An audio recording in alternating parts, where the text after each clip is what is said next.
Բարև ձեզ հարգելի գործընկերներ, այսօր մեր հերթական մարզային խորհրդակցությունը տեղի ունենում Սյունիքի մարզում 44-օրյա պատերազմից հետո Սյունիքի մարզի շուրջ առավել ևս անվտանգային վիճակի իրադրության փոփոխություն ունենք եւ այդ իրադրությունը ել ավելի սրվում է Ադրբեջանի ղեկավարության կողմից արվող սադրիչ եւ անկանոն հայտարարություններով, հակասական հայտարարություններով, ընդ որում ուզում եմ ձեր ուշադրությունը հրավիրել այն փաստի վրա, որ այդ հայտարարությունները հակասում են մեկը մյուսին, մի կողմից Ադրբեջանի ղեկավարությունը հայտարարում է, թե Հայաստանի նկատմամբ տարածքային պահանջներ եւ ակնկալիքներ չունի, մյուս կողմից հայտարարում է ուժով Զանգեզուրի միջանցք բացելու մասին, այսօր էլ Ադրբեջանի արտաքին գործերի նախարարությունը ստիպված էր հերքել Ադրբեջանի ղեկավարին, ասելով, որ խոսք չկա Հայաստանի տարածքի նկատմամբ ոտնձգությունների վերաբերյալ, այնուամենայնիվ իմ գնահատական այն է, որ այդ հայտարարությունները սադրիչ են եւ դրանք պետք է արժանանան պատշաճ ուշադրության եւ արձագանքի եւ պատշաճ հակազդեցության, այդ թվում միջազգային հարթակներում մեր երկրի դիվանագիտական առաքելությունների կողմից։ Բայց մյուս կողմից ուզում եմ ընդգծել հետեւյալը, կրկին անգամ ուզում եմ ընդգծել, որպեսզի շահարկումների տեղիք չտանք, որ նոյեմբերի 9-ի հայտարարության մեջ ոչ Զանգեզուր, ոչ Սյունիք, ոչ Միջանցք արտահայտություններ չկան, խոսք է գնում տարածաշրջանային կոմունիկացիաների բացման մասին եւ հոկտեմբերի ներողություն հունվարի 11-ի մոսկովյան հայտարարությամբ մենք հստակ արձանագրել ենք եւ մեկնաբանել ենք, թե ինչ պիտի տեղի ունենա տարածաշրջանի կոմունիկացիոն հաղորդակցության ուղիների բացում։ Եթե Ադրբեջանը խոսում է Զանգեզուրի միջանցքի մասին, ուրեմն այդ նույն տրամաբանությամբ Հայաստանը կարող է խոսել Նախիջևանի միջանցքի մասին, հյուսիսադրբեջանական միջանցքի մասին, որովհետև Ադրբեջանը ըստ այդ պայմանավորվածության եւ գրավոր հրապարակված փաստաթղթերի կարող է արժանանալ, կարող է ստանալ միայն այնպիսի չակերտավոր միջանցք, ինչպես Հայաստանը կստանա Ադրբեջանի տարածքով, այդ թվում Նախիջևանի տարածքով եւ բուն Ադրբեջանի տարածքով եւ Նախիջևանի տարածքով, իսկ կոմունիկացիաների բացումը բոլորովին ուրիշ խնդիր է, բայց այնուամենայնիվ, եթե անկեղծ լինեմ, իմ մեկնաբանությունն այն է, որ Ադրբեջանի ղեկավարությունը նման սադրիչ հայտարարություններով պարզապես ուզում է վիժեցնել գործընթացը։ Այսինքն ըստ էության ուզում է ետ կանգնել պայմանավորվածություններից, լարելով, սրելով իրավիճակը տարածաշրջանում եւ ըստ էության շարունակելու համար Հայաստանի շրջափակման քաղաքականությունը։ Ես քանի որ նախկինում ամբողջական առիթ չի եղել, ես ուզում եմ նաեւ խոսել Սյունիքի այն սահմանագծի մասին, որը մենք ունենք, ինչ է տեղի ունեցել։ Գիտեք, 44-օրյա պատերազմը ցավոք սրտի մեզ համար այն ընթացքը չի ունեցել, որը մենք կարող էինք ակնկալել։ Եվ մի իրավիճակում, երբ որ մեր պաշտպանական կարողությունները բավարար եւ պատշաճ չէին, ըստ էության որոշում է կայացվել Սյունիքի սահմանագիծը համապատասխանեցնել հավաքական անվտանգության պայմանագրի սահմանագծին, որտեղի մենք այդտեղ կոլեկտիվ անվտանգության համակարգերը կարողանանք աշխատացնել։ Եվ ելի ուզում եմ ընդգծել, շատ քննարկվում է հայ-ռուսական ռազմավարական եւ ռազմաքաղաքական դաշինքը, ելի ուզում եմ ընդգծել, որ հայ-ռուսական ռազմաքաղաքական դաշինքը տարածվել է համենայն դեպս հիմա կա նաեւ այլ գործոն, իհարկե ռուս խաղաղապահների գործոնը Լեռնային Ղարաբաղում, Արցախում, մինչև այդ եւ Հայաստանի մասով, մինչև այս պահն էլ ռուս-հայկական ռազմաքաղաքական դաշինքը տարածվում է Հայաստանի Հանրապետության պետական սահմանները ներառյալ եւ այդ սահմաններից ներս։ Իսկ ինչպիսին են այդ սահմանները։ Հատուկ ուզում եմ ընդգծել, որ այդ սահմանները Հայաստանի Հանրապետությունը ինքը որոշել է եւ տեղորոշել է, արդեն դրա մասին բազմիցս խոսել եմ, Հայաստանի Հանրապետության վարչատարածքային բաժանման մասին օրենքով ընդունված 2010 թվականի մայիսի 24-ին, որտեղ վարչական սահմաններն են նշվել։ Հիմա այդ օրենքի հավելվածից ինչ են կարդում, ինչ են սահմանել Հայաստանի Հանրապետության Սյունիքի մարզի Շուռնուղ գյուղական համայնքի վարչական սահմանների նկարագրությունը։ Շուռնուղ գյուղական համայնքը գտնվում է մարզի արևելյան մասում։ Համայնքը հյուսիսից ԱԲ հատվածով սահմանակից է պետական սահմանին փակագծերում Ադրբեջանական Հանրապետություն։ Հաջորդ պարբերությունը Շուռնուղ պետական սահման փակագծերում Ադրբեջանի Հանրապետություն սահմանակիցը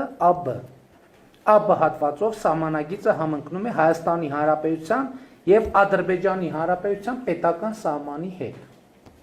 Հաջորդ Հայաստանի Հանրապետության Սյունիքի մարզի Որոտան գյուղական համայնքի վարչական սահմանների նկարագրությունը։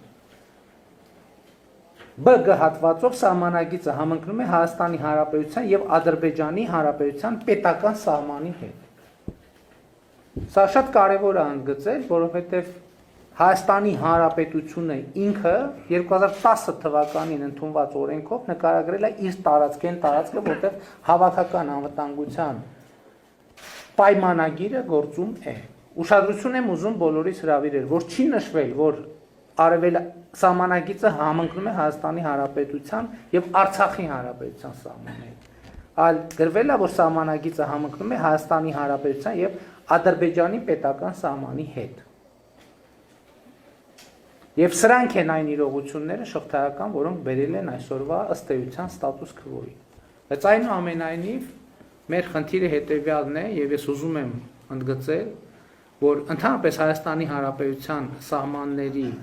եւ մասնավորապես Սյունիքի մարզի սահմանների պահպանության եւ անվտանգության մակարդակը պետք է բարձրացնել, հարցը պետք է բաժանել երկու մասի։ Առաջինը սահմանի պահպանությունը, երկրորդը երկրի անվտանգության պաշտպանությունը։ Սահմանային անվտանգությունը, ինչպես մենք արդեն պայմանավորվել ենք եւ կայացրել ենք համապատասխան որոշումներ, պետք է իրականացնեն ազգային անվտանգության ծառայության սահմանապահ զորքերը, իսկ արդեն անվտանգային հարցերով բնականաբար մեր բանակը, մեր զինված ուժերը։ Ես ուզում եմ ելի ընդգծել, որ Հայաստանի Հանրապետությունում արդեն իսկ սկսվել է զինված ուժերի բարեփոխումների լայնածավալ ծրագիր, եւ այդ ծրագիրը մենք իրականացնում ենք Ռուսաստանի Դաշնության հետ, եւ մենք պետք է այդ ծրագրի իրականացման եւ բարեփոխումների համատեքստում հաշվի առնենք եւ հաշվի նստենք այն բոլոր հետեւությունների հետ, որոնց հետ առերեսվել ենք 44-օրյա պատերազմի ընթացքում։ Այո, մենք պետք է ունենանք ուժեղ բանակ, մենք պետք է ունենանք այնպիսի բանակ, որը լինի արժանի դաշնակից եւ նաեւ Հայաստանի Հանրապետության անվտանգության եւ տարածքային ամբողջականության հիմնական երաշխավորը եւ այս ճանապարհին Հայաստանի Հանրապետությանը որևէ մեկը չի կարող կանգնեցնել, առավել եւս, որ մենք մեր ռազմաքաղաքական դաշնակցային հարաբերությունների համատեքստում նաեւ մենք անվտանգային որոշակի պարտավորություններ ունենք նաեւ տարածաշրջանային նշանակության։ Ես ուզում եմ ընդգծել, որ երբ որ խոսում ենք դաշնակցային պարտավորությունների մասին, ոչ միայն մեր նկատմամբ կան պարտավորություններ, այլև մենք նույնպես ունենք պարտավորություններ եւ այս համատեքստում այդ պարտավորությունները լիարժեք մենք պետք է ի վիճակի լինենք կարողանանք կատարել եւ զինված ուժերի բարեփոխումները պիտի տեղավորվեն նաեւ այս տրամաբանության մեջ։ Շատ կարեւոր է, որ մենք ընդգծենք, որ Սյունիքի սոցիալ-տնտեսական հարցերը նույնպես գտնվում են մեր ուշադրության կենտրոնում։ Գիտեք, որ Սյունիքի հարցերով զբաղվող աշխատանքային խումբ է ստեղծել, այդ աշխատանքային խումբը կայացրել է որոշումներ արդեն իսկ տեղի է ունենում առաջին ծրագրերի իրականացումը, ծրագիրը իրականացում բնակարանաշինության Շուռնուղ համայնքում, մենք բնակարանների կառուցում ենք, չէ, այնտեղ մեկնարկում։ Եվ ես էլի ուզում եմ ընդգծել մի կարևոր փաստ, եթե ես չեմ սխալվում, անկախությունից ի վեր, ինչպես օրինակ Տավուշի մարզի Չինարի գյուղում, այնպես էլ Սյունիքի մարզի Շորնուղ գյուղում տուն չի կառուցվել։ Ես ճիշտ գիտեմ այս տեղեկատվությունը։ Այսինքն անկախությունից ի վեր Շորնուղ համայնքում տուն չի կառուցվել։ Եվ սա իհարկե շատ տխուր փաստ է եւ շատ տխուր է փաստը, որ մենք տնաշինության ծրագիրը սկսում ենք ահա այս իրավիճակում եւ այս առիթով եւ մենք շարունակելու ենք նաեւ սոցիալ-տնտեսական ծրագրերի իրականացումը Սյունիքի մարզում եւ այս համատեքստում մեզ համար չափազանց կարեւոր է անդրադարձ կատարել նաեւ այն հարցին, թե մասնավորապես հանքարդյունաբերության ոլորտում մենք ինչ բարեփոխումներ ունենք իրականացնելու, որպեսզի Հայաստանի Հանրապետությունը որպես պետություն եւ Հայաստանի Հանրապետության ժողովուրդը, հասարակությունը համոզված լինի, որ ազգային հարստությունից իրեն հասանելիք պատշաճ բաժնեմաս է ստանում, պատշաճ չափաբաժին է ստանում եւ ոչ թե դա այնուամենայնիվ գտնվում է անձանց վերահսկողության տիրույթում։